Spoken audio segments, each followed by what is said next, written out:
Senate Joint Resolution 10 by Senator Stone and others relative to the federal investment tax credit. Mr. Patterson, you're recognized. Thank you, Mr. Speaker. Members, Senate Joint Resolution 10 calls upon Congress to extend the federal investment tax credit for solar energy. Currently, it is set to sunset. Not sure that's a particularly appropriate word here, but it will expire, it will end next year. Without congressional action, the tax credit for homeowners ends entirely, and the tax credit for businesses and commercial use will fall from 30% to 10%. Members, the loss of investment tax credits for solar and every other kind of investment tax credit leads to significant job losses. It will so in California and beyond in 2017. But this will also increase the cost to people and business who want to take advantage of this source of clean energy. The tax credit extends to solar, small wind energy systems, geothermal, heat pump, microturbines, and fuel cells. Investment tax credits have been a proven device to save both homeowners and business owners money necessary to reduce their energy costs and to be able to purchase solar at affordable rates. This is a worthy extension. I ask respectfully for your aye vote and open the roll for co-authors. Thank you. Seeing and hearing no further debate, Mr. Patterson has asked the first roll call to be open for co-authors. The clerk will open the roll. Colleagues, this is for co-authors. This is for co-authors. The clerk will close the roll. There are 48 total co-authors added, and this is an SJR, so it requires a roll call vote. The clerk will open the roll. All members vote who desire to vote. All members vote who desire to vote. All members vote who desire to vote. The clerk will close the roll and tally the votes. Ayes 55, noes 1. Measure passes.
Colleagues, we have a couple of items on call, but in the meantime, we're going to move to adjourns in memory, as well as announcements. The following members were granted prior permission to speak on an adjourn in memory.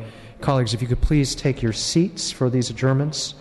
And in addition, if we could ask everyone to keep your adjourn in memories to 2 minutes. And at this time, I would like to recognize Mr. Gray if he is here.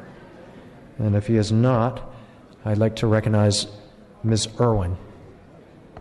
Colleagues, if I could ask you to please take your seats and keep your conversations to a minimum. Thank you. Ms. Irwin. Thank you, Mr. Speaker. I rise today to ask you to adjourn in the memory of Ben Kuroki, a decorated veteran who fought hard for the opportunity to serve his country during World War II.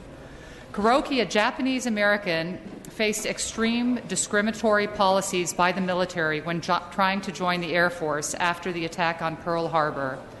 At that time, soldiers of Japanese descent were banned by the Army from serving on bomber squads. However, in 1942, Kuroki secured a place in the 93rd Bomber Group.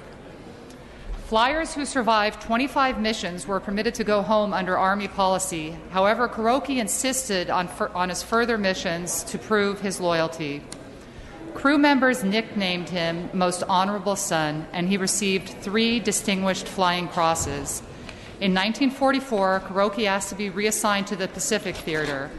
Facing discrimination back home, he sought the help of a Nebraska congressman to be approved to participate in the B-29 bombing raids by the Secretary of War, Henry Stimson.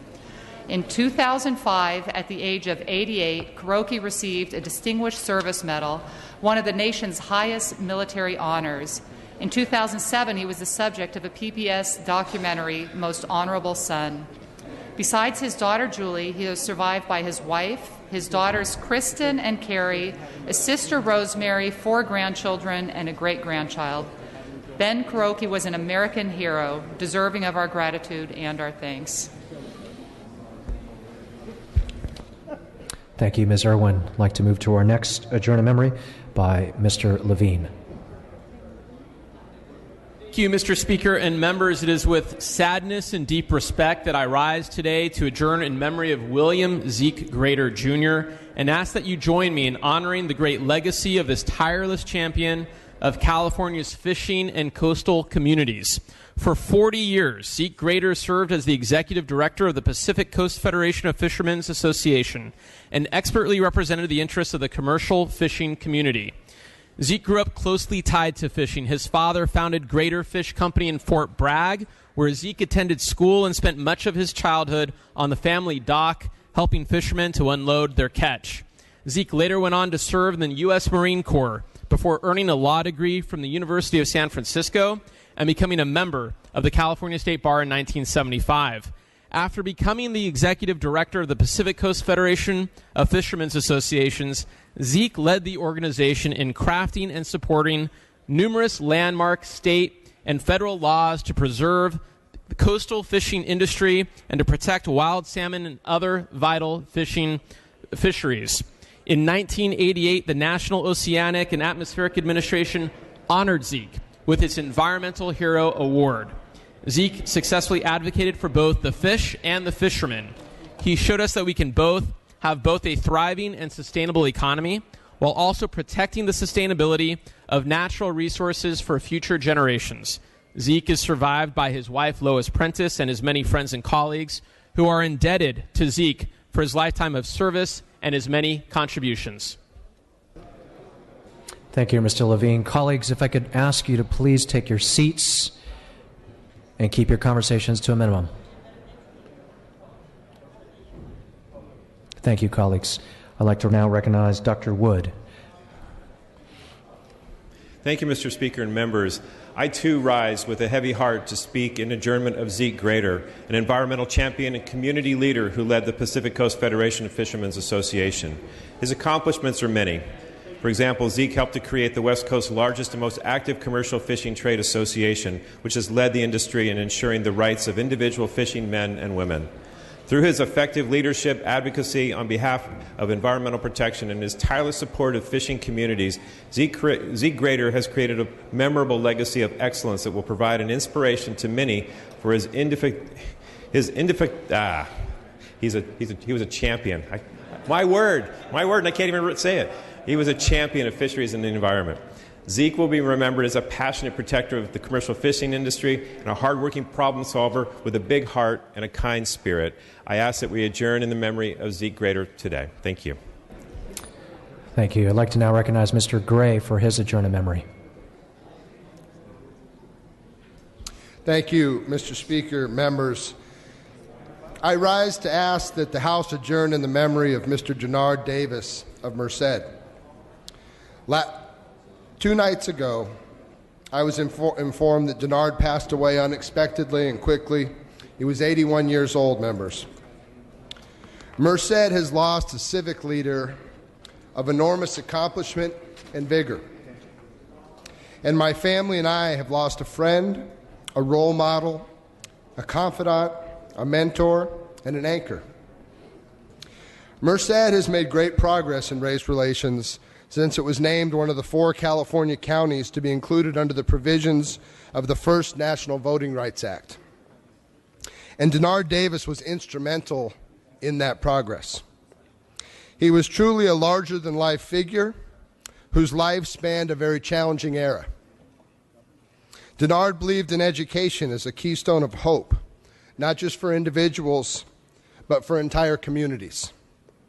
His life was devoted to enhancing educational opportunities. In fact, he was elected as the first African American to serve as Assistant County Superintendent of Schools in Merced and provided administrative leadership for over 35 years. He pioneered the Head Start programs in Planada and South Dos Palos. He worked to coordinate preschool programs and facilities in migrant worker camps in Merced, Stanislaus, and San Joaquin counties.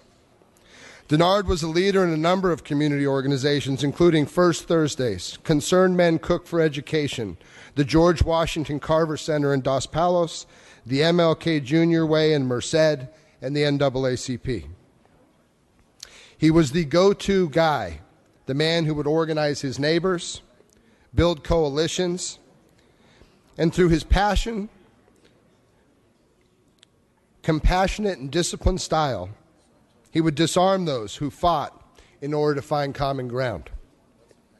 Denard and his wife Yvonne have always been revered for their community spirit and dedication.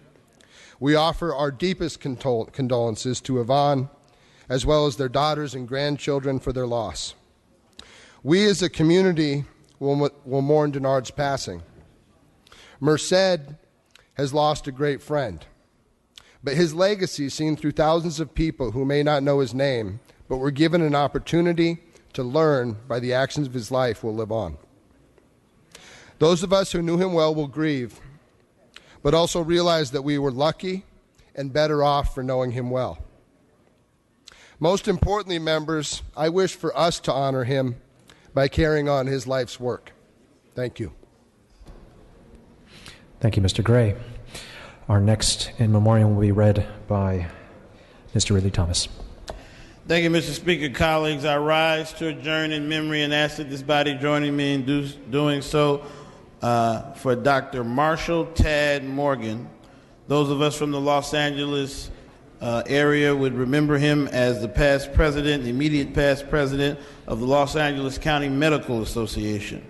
He was a distinguished member of the UCLA faculty, a professor of clinical medicine, and the chief of emergency medicine at the David Geffen School of Medicine and the Ronald Reagan UCLA Medical Center.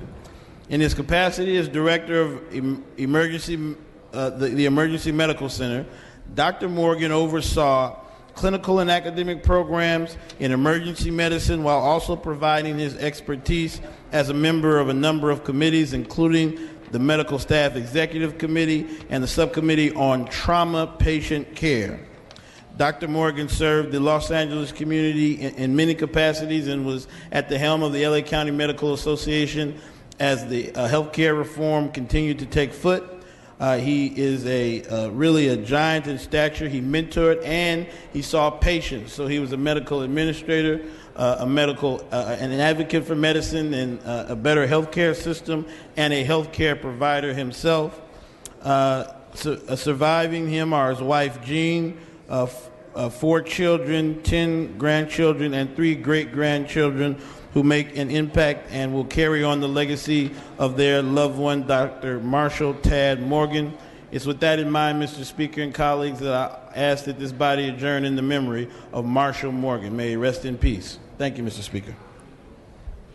And our final adjourn in memory today will be offered by Dr. Wood. Thank you, Mr. Speaker and members. I rise today to ask that we adjourn in the memory of Humboldt County Sheriff's Department Detective Richard Schlesinger, known in the community as Officer Rich. He began his law enforcement career with Siskiyou County, but later returned to his home in Humboldt County to serve as a deputy sheriff, ultimately rising to the rank of corporal. In August 2001, Officer Rich competed for and was successful in being appointed as rotational detective for the Sheriff's Office and was later promoted to the position of permanent investigator to work on complex homicide issues. In January 2014, he was promoted to the rank of Sheriff's Corporal and tasked with training of new Deputy Sheriff recruits. Despite his success, it is with a heavy heart that we have to inform you that Officer Rich was forced to medically retire due to illness that ultimately ended his youthful, vibrant, and productive life. Officer Rich passed away on Monday, September 7th, at the age of 45. I ask that we adjourn in Detective Rich's memory today, and thank you for hearing me. Thank you, colleagues. Members, please bring the names to the desk to be printed in the journal. All requests to adjourn in memory will be deemed read and printed in the journal.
At this time, I'd like to recognize our Majority Leader for additional motions and resolutions. Mr. Holden. Thank you, Mr. Speaker.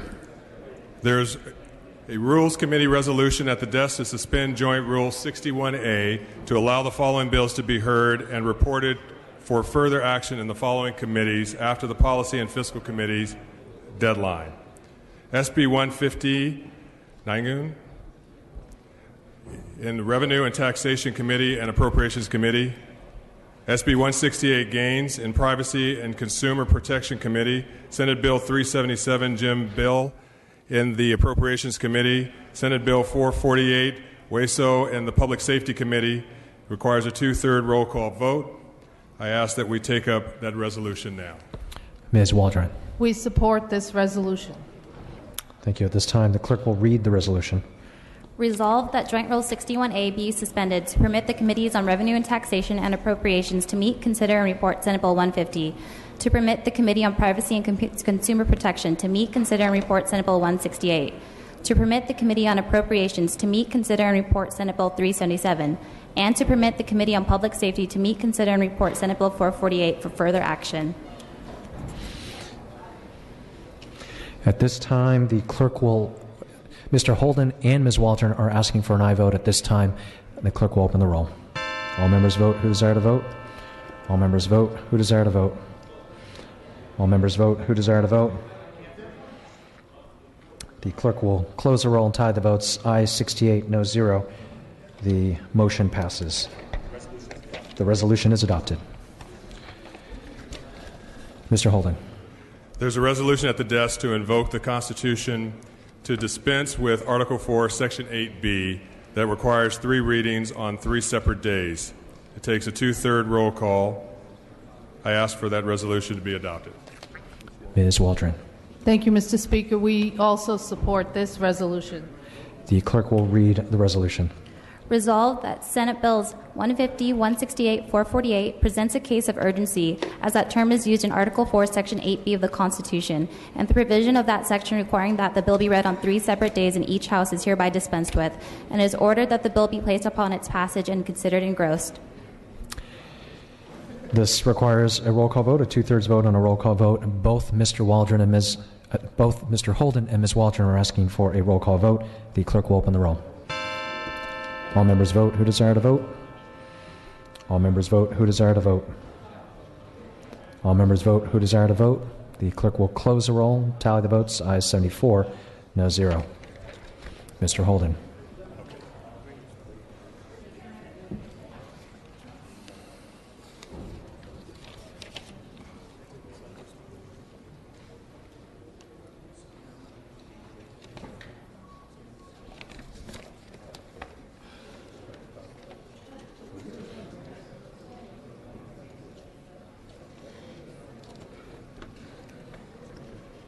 Mr. Holden?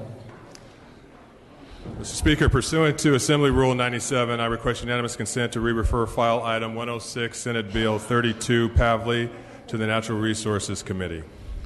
Without objection, that request is granted. I request unanimous consent to suspend Assembly Rule 96 and withdraw SCR 73 McGuire from the Transportation Committee and send to the third reading file. And without objection, that request is granted. Thank you, Mr. Speaker. And I'm going to make 177.2 re-referral. I'm rescinding the action by which AB 665, Assemblymember Frazier, was re-referred to the Water, Parks, and Wildlife Committee pursuant to Assembly Rule 77.2, and I'm re-referring this bill to the Appropriations Committee.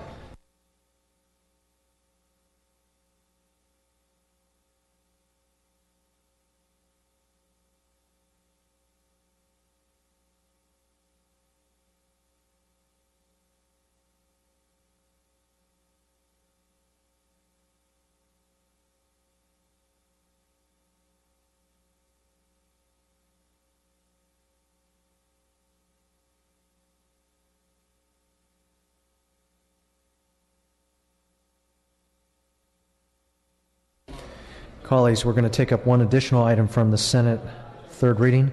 That is file item 79, SB 767. The clerk will read.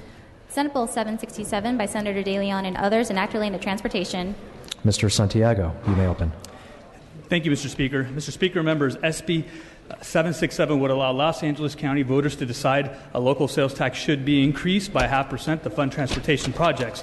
If approved by 2/3 of the voters, the revenues will fund projects to improve public transit, reduce traffic congestion, and promote sustainable regional development. I respectfully ask for your aye vote. Seeing and hearing no debate, the clerk will open the roll. All members vote who desire to vote. All members vote who desire to vote. All members vote who desire to vote. The clerk will close the roll and tally the votes. Ayes 47, noes 27. The measure passes.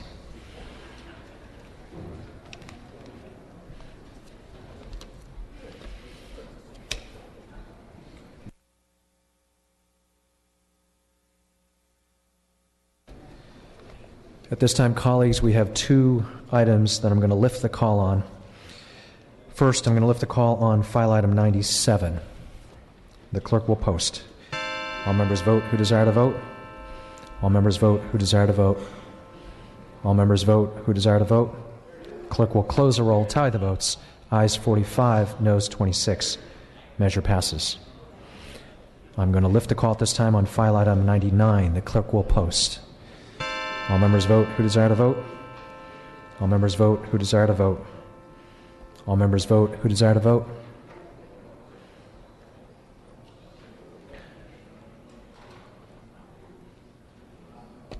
All members vote who desire to vote. Mr. Hadley, what's your pleasure? Close the roll. The clerk will close the roll, tally the votes. Ayes 24, noes 41. Measure fails. Mr. Hadley? Can I motion reconsideration? Mr. Hadley moves motion to reconsider. Notices reconsideration.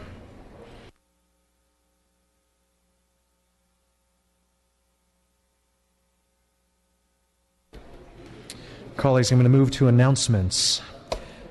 There's one committee that is going to be meeting this afternoon. At the Natural Resources Committee, we'll be meeting regarding SB 350 at 5:30 p.m. upon the call as requested by the chair of the Natural Resources Committee. Tomorrow, September 11th, is the last day for any bills to be passed in 2015. The scheduled session is as follows. Friday, September the 11th, floor session at 10 a.m. Apparently we have one more motion, so hold up, everybody.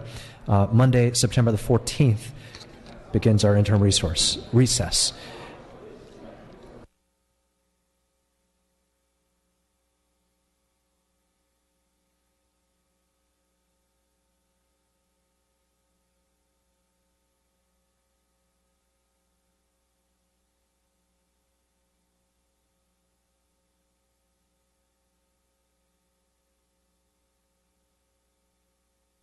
Mr. Holden, I'd like to recognize you for your motion.